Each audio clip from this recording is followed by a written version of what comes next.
Students हम discuss करेंगे daily quiz के जो क्वेश्चंस हैं उनके बारे में। First question is regarding the oil reserves हैं, उसके पर्सपेक्टिव से है।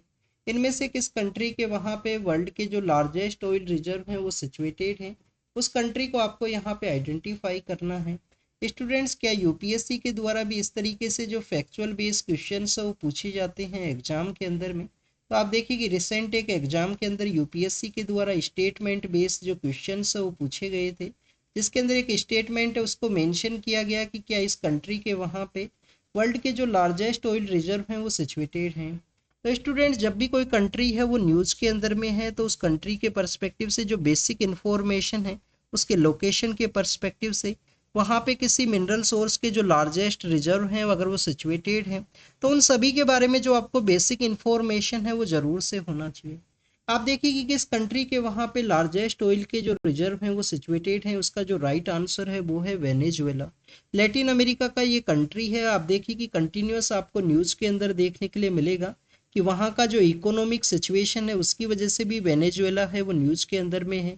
वहाँ का जो पॉलिटिकल डेवलपमेंट है उसकी वजह से भी आपको ये न्यूज़ के अंदर देखने के लिए मिलता है। स्टूडेंट्स, अगर हम वेनेजुएला के पर्सपेक्टिव से डिस्कस करें तो रिसेंटली वेनेजुएला इस वजह से भी न्यूज़ के अंदर में था कि वहाँ पे जो ग्लेशियर्स पाए जाते हैं, कंप्लीटली जो ग्लेशियर्स है उनका लॉस हुआ है प्रेजेंट जो मॉडर्न टाइम के अंदर किसी कंट्री के वहाँ पे। तो आप देखिए कि जो कंप्लीट ग्लेशियर्स हैं वो मेल्ट डाउन हो चुके हैं वेनेजुएला के वहाँ पे, तो इस वजह से भी ये न्यूज़ के अंदर में था। स्टूडेंट, जब भी हम ऑयल के पर्सपेक्टिव से डिस्कस किया करते हैं तो आपको जो वेस्ट एशिया की जो कंट्रीज हैं वो आपको ऑयल के रिगार्डिंग में जो न्यूज़ के अंदर देखने के लिए मिलते हैं। तो आप देखिए कि लार्जेस्ट ऑयल के जो रिजर्व्स हैं वो कहाँ पे सिचुएटेड हैं, वेनेजुएला के वहाँ पे। सेकंड जो लार्जेस्ट कंट्री है वो आपको सऊदी अरेबिया है वो देखने के लिए मिलेगा कि सऊदी अरेबिया के वहाँ पे सेकंड जो लार्जेस्ट रिजर्व्स हैं वो आपको देखने के लिए मिलते हैं। और जो थर्ड कंट्री है वो आपको यहाँ पे ईरान देखने के लिए मिलता है। आप देखिए कि वेस्ट एशिया की जो कंट्रीज हैं या मिडिल ईस्ट के जो कंट्रीज हैं उसके अंदर में आपको इराक है, वहाँ पे भी ऑयल के जो रिजर्व्स हैं वो सिचुएटेड है। कुवैत भी इसका पार्ट है। यूनाइटेड अरब अमीरात है, वहाँ पे भी आपको ऑयल के जो रिजर्व्स हैं वो देखने के लिए मिलेंगे।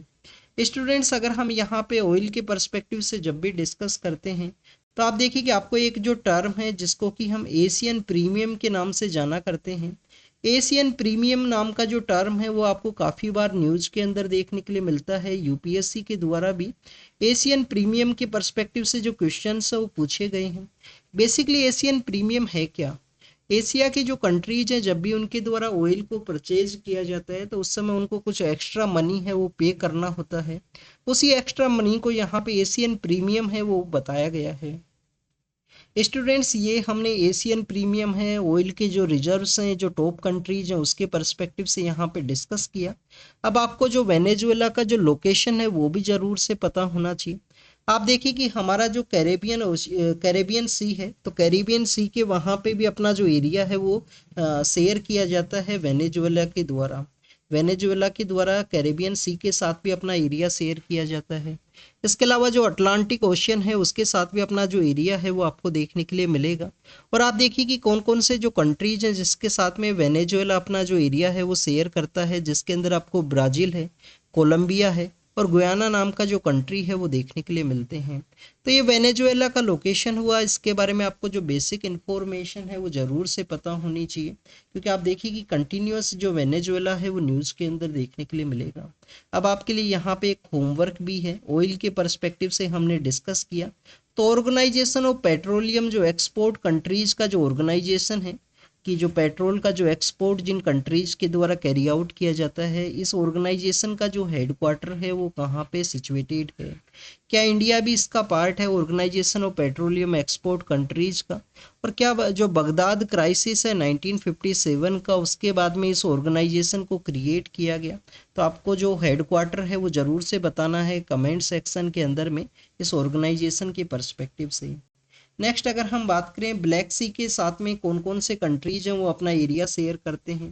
क्या स्टूडेंट्स, यहाँ पे जो आप देखिए एक लैंडलॉक कंट्री है जो आपको ईस्टर्न यूरोप के वहाँ पे देखने के लिए मिलता है। मोल्दोवा नाम का जो कंट्री है जो यूक्रेन के साथ में अपना एरिया शेयर शेयर करता है। तो क्या ये भी ब्लैक सी के साथ में अपना एरिया शेयर करेगा? तो आप देखिए कि ये लैंडलॉक कंट्री है, ये अपना एरिया नहीं शेयर किया जाएगा। रोमानिया के द्वारा अपना एरिया शेयर किया जाता है, जॉर्जिया के द्वारा भी अपना एरिया है वो शेयर किया जाएगा ब्लैक सी के साथ में। ब्लैक सी के पर्सपेक्टिव से जब भी हम डिस्कस करते हैं तो यूक्रेन के द्वारा अपना एरिया शेयर किया जाता है ब्लैक सी के साथ में, रसिया के द्वारा अपना एरिया शेयर किया जाता है। इसके अलावा स्टूडेंट्स आपको जो जॉर्जिया है, जॉर्जिया भी आपको इसका जो पार्ट है वो देखने के लिए मिलेगा। जॉर्जिया के अलावा आप देखिए कि जो टर्की है, टर्की के द्वारा भी अपना एरिया शेयर किया जाएगा। बुल्गारिया और रोमानिया है वो भी इसका जो आपको ब्लैक सी है उसके साथ में अपना जो एरिया है वो देखने के लिए मिलता है। तो यहाँ पे जो राइट आंसर है टू, जो यहाँ पे ऑप्शन है वो करेक्ट है। अब आपको जो भी कंट्रीज यहाँ पे मेंशन किए गए हैं उनको अपना जिस भी तरीके से आपको कंफर्ट हो उस तरीके से आप इनका एक जो निमोनिक है, शॉर्टकट है, उसको बना के याद रख सकते हो। यूक्रेन, रसिया, जॉर्जिया है, टर्की है, जॉर्जिया एंड टर्की के अलावा बुल्गारिया और रोमानिया है जिनके द्वारा ब्लैक सी के साथ अपना एरिया है वो शेयर किया जाता है। नेक्स्ट अगर हम बात करें इनमें से कौन कौन सी कमेटीज हैं जिनको स्पीकर के द्वारा हेड किया जाएगा, लोकसभा के जो स्पीकर हैं, आप देखिए कि इस स्पीकर के द्वारा लोकसभा का जो डेकोरम है, हाउस का जो डेकोरम है वो मेंटेन करना, हर एक मेंबर ऑफ पार्लियामेंट का जो राइट्स है उनको इंश्योर करने का जो रिस्पॉन्सिबिलिटी है वो आपको स्पीकर के थ्रू देखने के लिए मिलता है। जनरल पर्पज कमेटी है उसको भी हेड किया जाएगा क्योंकि हाउस का जो बिजनेस है उसको कैरी आउट करना है। ये सब रिस्पॉन्सिबिलिटी आपको स्पीकर के वहाँ पे ही देखने के लिए मिलता है। बिजनेस एडवाइजरी कमेटी है, रूल्स कमेटी है, तो ऑल थ्री कमेटीज हैं जो लोकसभा के स्पीकर के द्वारा हेड की जाती हैं। तो यहाँ पे जो राइट आंसर है वो इसका सी है। नेक्स्ट अगर हम बात करें स्टूडेंट्स यहाँ पे रेलवे बोर्ड के पर्सपेक्टिव से है कि रेलवे बोर्ड है जिसको कि 1901 के समय कॉन्स्टिट्यूट किया गया था। तो किस कमेटी की रिकमेंडेशन पे आपको जो रेलवे बोर्ड है उसका कॉन्स्टिट्यूशन है वो देखने के लिए मिलता है। हाईएस्ट आप देखिए हाईएस्ट इंस्टीट्यूशन है रेलवे के अंदर में प्रेजेंट समय के दौरान में, और रेलवे बोर्ड को अभी स्टेचुटरी स्टेटस के रिगार्डिंग में एक बिल है उसको भी प्रेजेंट किया गया है पार्लियामेंट के अंदर में कि रेलवे बोर्ड को स्टेचुटरी स्टेटस वो दे दिया जाए। मकोले कमेटी आपको एजुकेशन के पर्सपेक्टिव से देखने के लिए मिलेगा, तो आप देखिए कि मकोले कमेटी नहीं है। हंटर कमेटी के पर्सपेक्टिव से अगर हम डिस्कस करें तो 1882 के समय ये भी एजुकेशन के पर्सपेक्टिव से ही लाया गया था। और आप देखिए कि बटलर कमीशन है जो कि 1927 के समय में कि इंडियन स्टेट्स के जो रिलेशन है वो किस तरीके से रहेंगे उसके रिगार्डिंग में आपको ये देखने के लिए मिलता है। थॉमसन रॉबर्टसन कमेटी है जिसको कि 1901 के समय लाया गया और उसके थ्रू रेलवे बोर्ड का जो कॉन्स्टिट्यूशन है, रेलवे बोर्ड का जो इस्टेब्लिशमेंट है वो आपको देखने के लिए मिलेगा।